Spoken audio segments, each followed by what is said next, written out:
Hello everyone.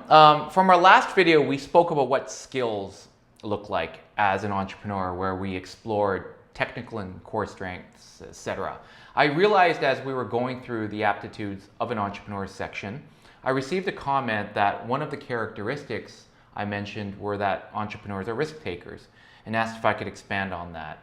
Well, perhaps the more deeper rooted cause that causes risk taking is really an entrepreneur's appetite in facing their fears. This is probably one, if not the most important factor that drives whether you will make the decision to take the plunge into the abyss or not.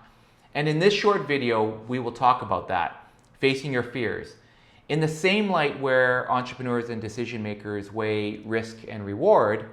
Where there is fear, there is faith. Let's get into it. Just thinking about starting your idea as a business and assessing yourself whether you have it in you to start your own company is already scary enough. Well, you're not alone. As you probably know, it is a fundamental part of life. Every single organism and human being on this planet has fear. The same level of fear is felt among all living things. Yet, fear, oddly enough, is considered a weakness among humans, where you rarely have people around you admit their deepest, darkest fears to anyone. Many people rank fear of something such as public speaking, and worst of all, fear of failure as their number one dread. So imagine what entrepreneurship is for most people. Definitely probably takes the number one spot in the list of ultimate fears. So it's understandable, but detrimental. And I mean detrimental in a sense of having, the regrets and doubts later in life of what your life could have been had you started your company that you were so passionate about. So I would say that though fear is the big ugly head that faces us all, the ugliest head behind fear would be, in my mind, regret. The regret you hadn't done what was really on your heart, and going into your deathbed knowing that you could have went out and tried to build something that might have changed the world, people's lives, a true sense of accomplishment, fulfilled something purposeful or meaningful, or having really just learned from that experience that has taken you to another level of life and success. So I find myself fearing regret more than fearing fear itself motivates me to push forward and dig deep within myself to make sure I will never regret having moved forward in the quest to succeed and change the world or society. One of my favorite quotes is from Marilyn Monroe. She said, "We should all start to live before we get too old.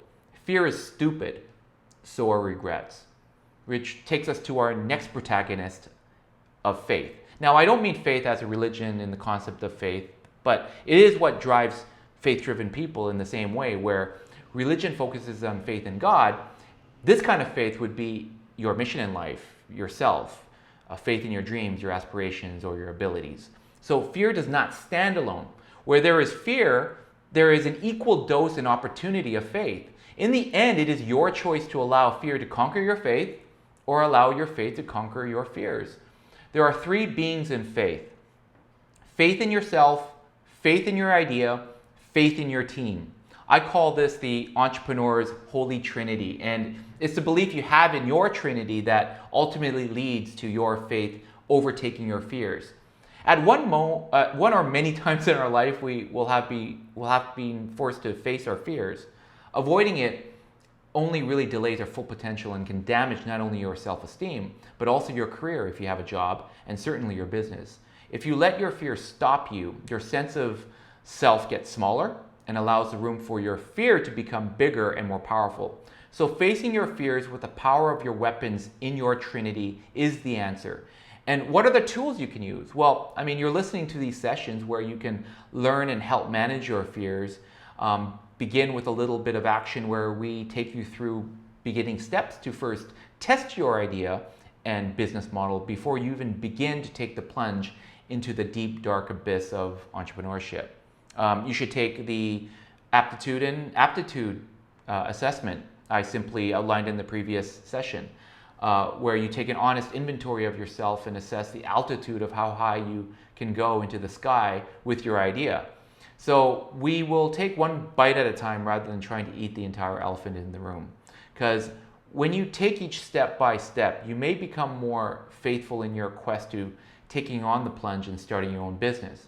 So what you need to do is first take action, which you are doing now just by listening to this session. As Dale Carnegie said, inaction breeds doubt and fear. Action breeds confidence and courage. If you want to conquer fear, don't sit home and think about it. Get out and get busy. I have rarely seen an entrepreneur that has not paid his dues in the ring without getting punched in the face a few times, getting knocked down, and have the cuts and bruises to prove his or her time in the combat.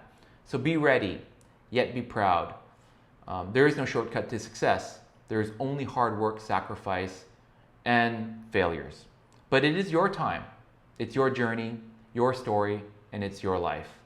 See you in the next session.